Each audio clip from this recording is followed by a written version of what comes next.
Olá, seja muito bem-vindo e bem-vinda ao podcast A Tribuna no Enem. Meu nome é Jonatas Gomes e eu sou repórter multimídia do jornal A Tribuna. Aqui você acompanha 10 episódios com entrevistas que vão te ajudar a se preparar para o Enem 2024. Hoje nós recebemos o professor de matemática do Madam, Daniel Rojas, que vai te ajudar um pouco aí nas questões de matemática da prova. Professor, seja muito bem-vindo ao podcast.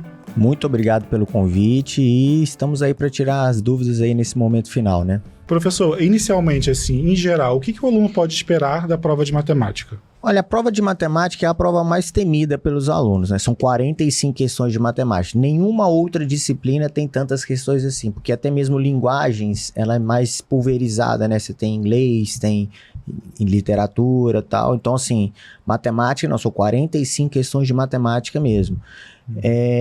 Então, assim, a prova, ela tem um certo padrão, né? As questões têm um padrão, o estilo das questões tem um padrão, e até os conteúdos também que são cobrados anualmente também seguem um certo padrão.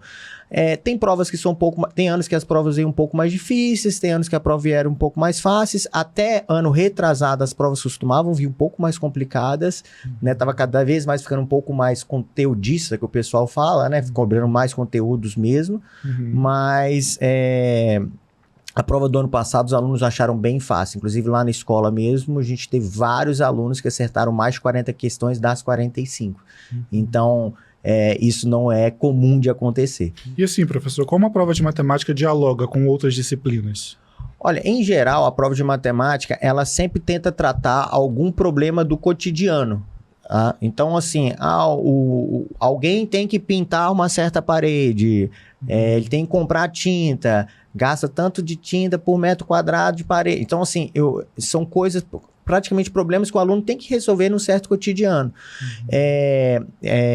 Então, assim, às vezes não dialoga, né? Tem questões de mapa e tal, mas assim, projeção de mapa, coisas desse tipo, talvez não dialogue diretamente com as outras disciplinas, né? Não são tão interdisciplinar, mas é uma prova em que todas as questões têm um texto consideravelmente extenso, que o aluno tem que ler, e às vezes tem texto com muitas informações. Então, esse também é um grande problema da prova. Porque apesar da prova ela não ser tão rigorosa em termos de aprofundar em um conteúdo, mas ela demanda uma atenção muito grande para você resolver. Então, acaba que o aluno, se ele tiver algum momento de desatenção, ele pode esquecer algum dado, alguma informação. Então, a gente tem... e às vezes também não dá tempo do aluno fazer tudo ou ler tudo, o que é praticamente quase um crime não ler todas as questões, já que ele pode estar deixando questões fáceis de serem feitas, né? O que é muito ruim para a nota dele. Entendi. Professor, nós trouxemos aqui algumas perguntas de estudante, queria reproduzir para o senhor poder responder. Claro. Olá, meu nome é Otávio Arpini Soares, tenho 17 anos e a minha pergunta vai para matemática. Bom, eu queria saber, quais são os assuntos mais importantes para revisar para a prova de matemática, faltando um mês para a prova? Bom, essa pergunta do Otávio, né, que é um aluno nosso, ela é uma pergunta padrão já, né, que os alunos fazem. A gente está há pouco tempo da prova, né, mas ela segue um modelinho aí de questões. Em geral, um terço da prova é de geometria. Geometria plana e espacial. Eu te dei um exemplo agora aqui de pintar uma parede, mas pode ser encher algum reservatório, alguma coisa desse tipo que vai linkando aí com as provas, com a matéria de geometria. A álgebra, né, a parte de funções, tal, também aparece bastante na prova, assim como a parte de estatística também, que é médias, modas, medianas, análise de gráficos. Então, isso aí, esses três conteúdos que eu falei, tanto álgebra, essa parte de funções, tanto geometria, tanto plano espacial, como estatística, ela já abrange aí praticamente das 45 questões, não estou falando de mais de 30 com certeza, ou umas 30. E aí alguns conteúdos que são mais difíceis para os alunos, mas que sempre estão nas provas, que são análise combinatória e probabilidade. Então, esses dois conteúdos, eles geralmente são questões que os alunos consideram mais difíceis, mas sempre aparecem nas provas. Algumas provas apareceram mais, outras apareceram menos, mas elas sempre estão lá. E aí as questões que sobram em poucos, aí realmente são de assuntos variados, né? Uma trigonometria, alguma outra função que não seja uma função logarítmica, exponencial, coisas desse tipo, que parece aí uma questão ou outra mesmo, tá?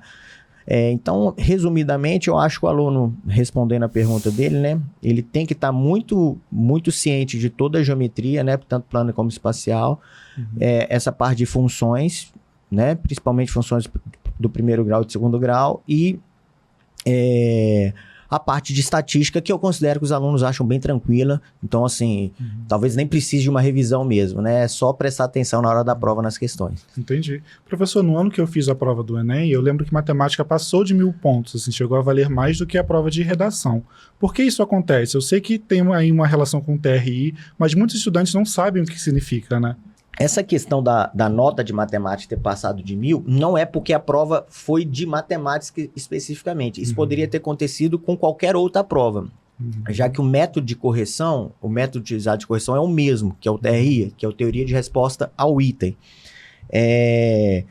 Por que isso aconteceu exatamente na prova de matemática? Então, vou explicar muito resumidamente em que consiste essa teoria de resposta ao item.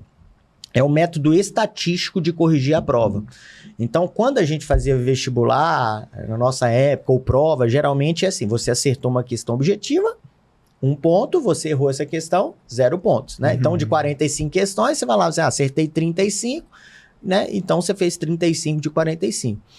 Hoje em dia, não. Hoje em dia, o aluno recebe uma proeficiência, que seria mais ou menos uma qualificação de como ele se situa, como que o conhecimento dele se situa diante daquela matéria. Então, um aluno que tirou 750 em matemática é um aluno que tem capacidade de acertar questões, né? Tem uma proficiente para acertar questões de níveis até de 750 na prova. Então, as questões, elas são testadas, elas possuem um perfil de alunos que vão acertar, né? Um gráfico que a gente fala.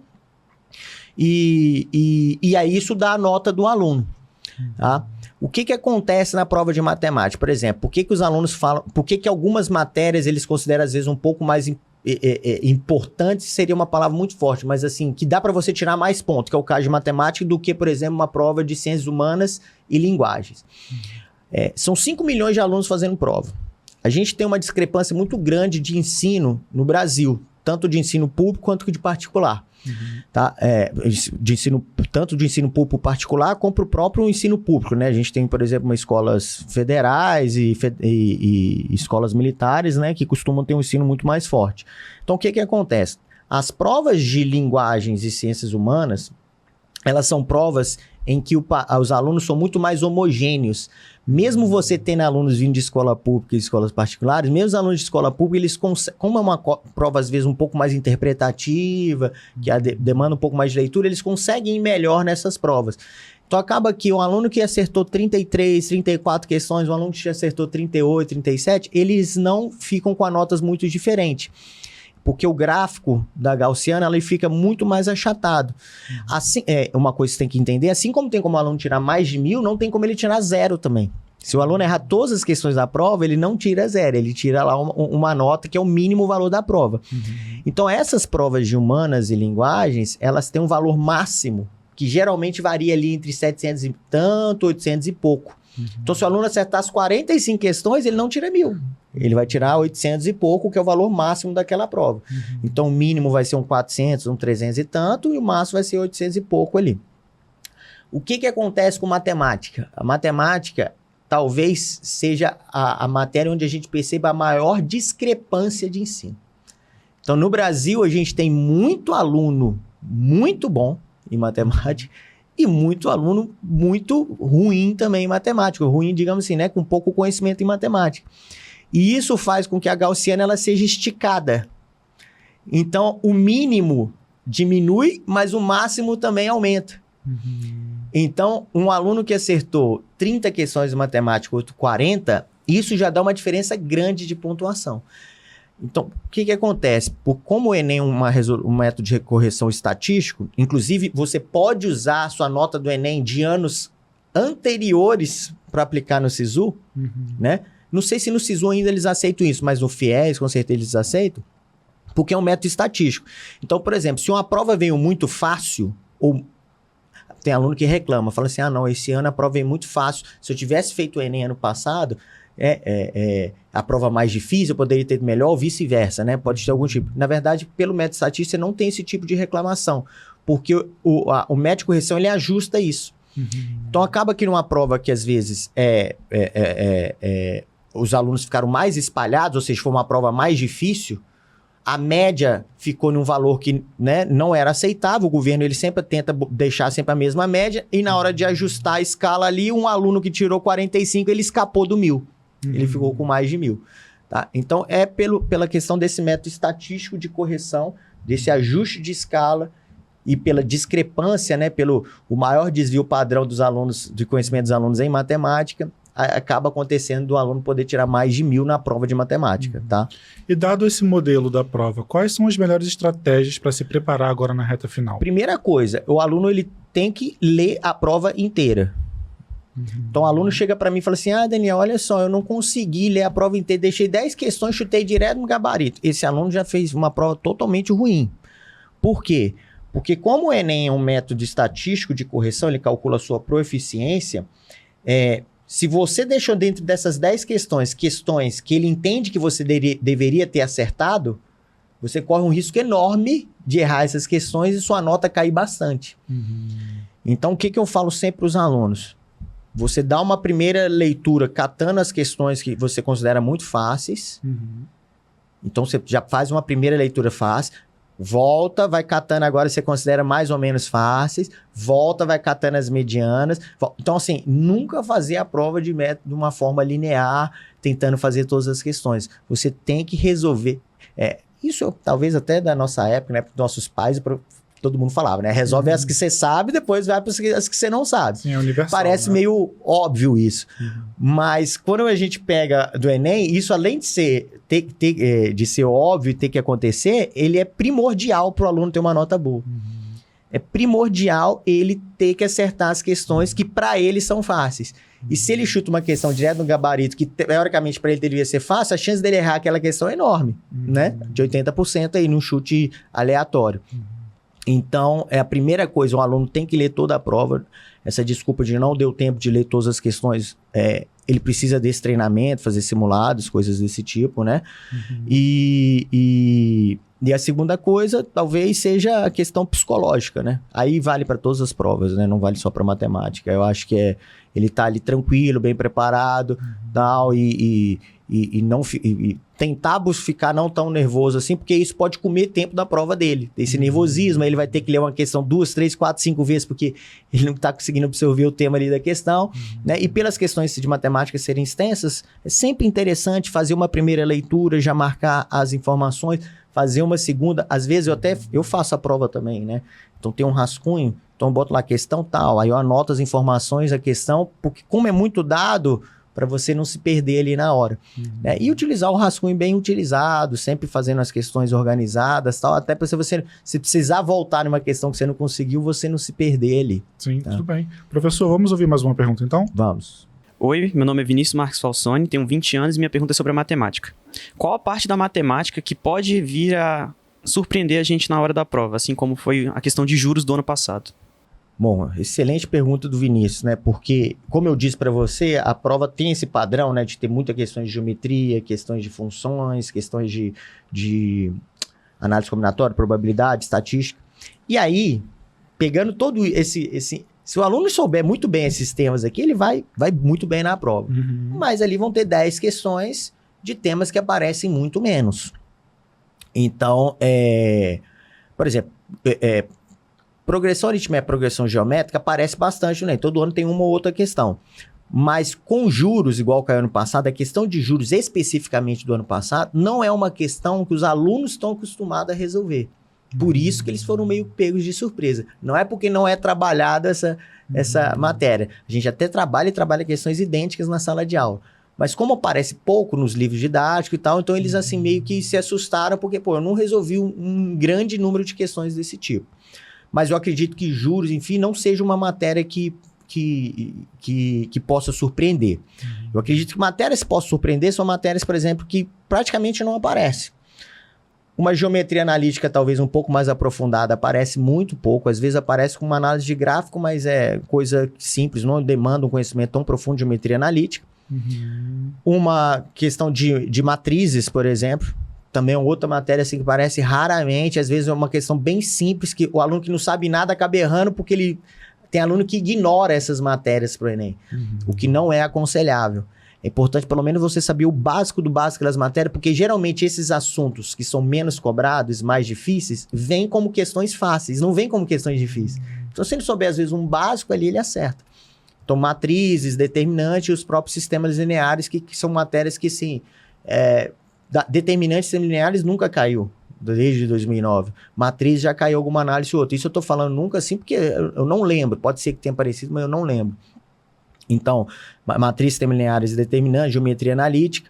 E trigonometria também, os alunos já estão meio acostumados a aparecer, então não diria isso. Logaritmo também já estão acostumados que apareça, então também não diria isso. Eu acho que eu colocaria e polinômios e números complexos nunca apareceram e acho que não vai aparecer mesmo, tá? Então, eu não considero... Isso aí seria surpresa até para nós, professores.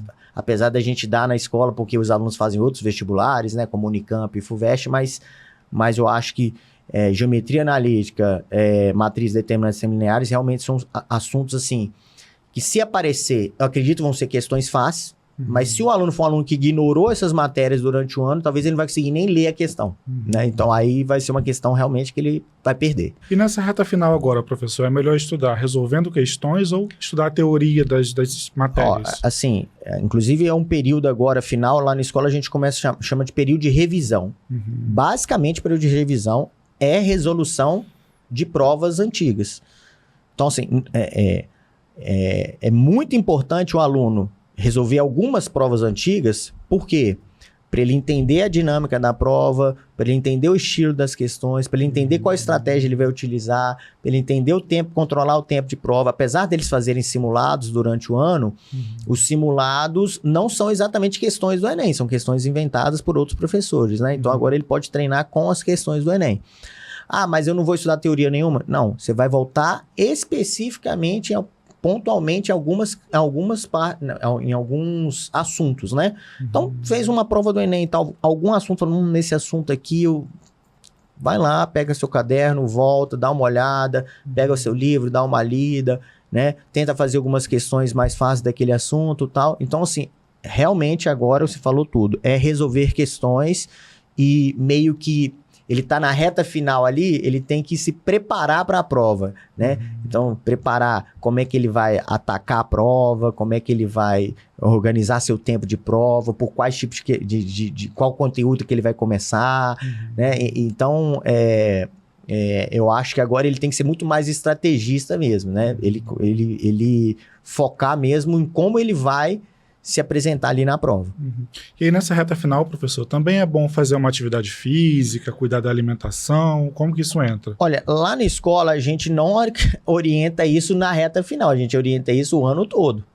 Então é uma escola lá onde a gente tem um número de aulas muito elevado para a terceira série pré-vestibular, nós falamos de 40 aulas semanais mais ou menos, e fora os alunos a gente falar que exige é muito ruim, mas a gente recomenda que eles estudem umas 5 horas diários, o que totaliza em mais ou menos de 25 a 30 horas de semana de estudo fora as aulas. Então nós estamos falando aí de um trabalhador médio aí brasileiro trabalhando 70 horas por semana. Então assim, é um ritmo muito pesado. Então ele tem que encaixar necessariamente o horário de sono dele, né? Tem que encaixar uma rotina de atividade, que não precisa ser todo dia, e não precisa ser de intensidade enorme, né? E tem que encaixar uma alimentação, no mínimo, assim, aceitável. Não é que o aluno não vai poder sair final de semana, comer, mas assim, né? Não dá para o aluno todo dia almoçar um hambúrguer. Isso com certeza vai chegar no final do ano e vai ter que engordar 10 quilos, ou se não tem tendência a engordar, vai estar faltando vitaminas, o que vai afetar o desempenho dele. Então, essa recomendação a gente não dá. Inclusive, a gente até fala assim, ó, se tem alunos que ficaram o ano todo sem fazer nenhuma atividade física e se alimentando desse jeito, de um jeito talvez não tão ideal, é melhor continuar desse jeito às vezes do que fazer uma mudança muito drástica. A gente até fala, porque eu falo, não, agora eu vou jogar um futebol. Aí vai jogar um futebol, machuca uma perna, machuca um braço, aí vai fazer a prova. É uma lesão, né? Então, assim, a gente fala assim, olha, se você não fez nada durante o ano até agora, e não se sentiu bem, tenta manter agora, porque você não vai tentar no último mês fazer uma mudança drástica na sua vida, né? E assim, professor, fazendo as questões de anos anteriores, se eu descubro que eu erro muito análise combinatória, é hora de focar nesse tema ou não? Não, Agora. É aconselhar, como é um tema que aparece bastante, é aconselhável ele rever esse conteúdo, sim, voltar nas aulas que ele assistiu, nas anotações dele, fazer algumas questões do livro didático dele e tal. É aconselhável, sim. Porque muitas vezes, vamos supor, se ele errou uma questão de análise combinatória, não é porque ele não sabe análise combinatória, é porque aquela questão específica, ela é difícil realmente. Entendeu? Então ele tem que ter esse parâmetro também.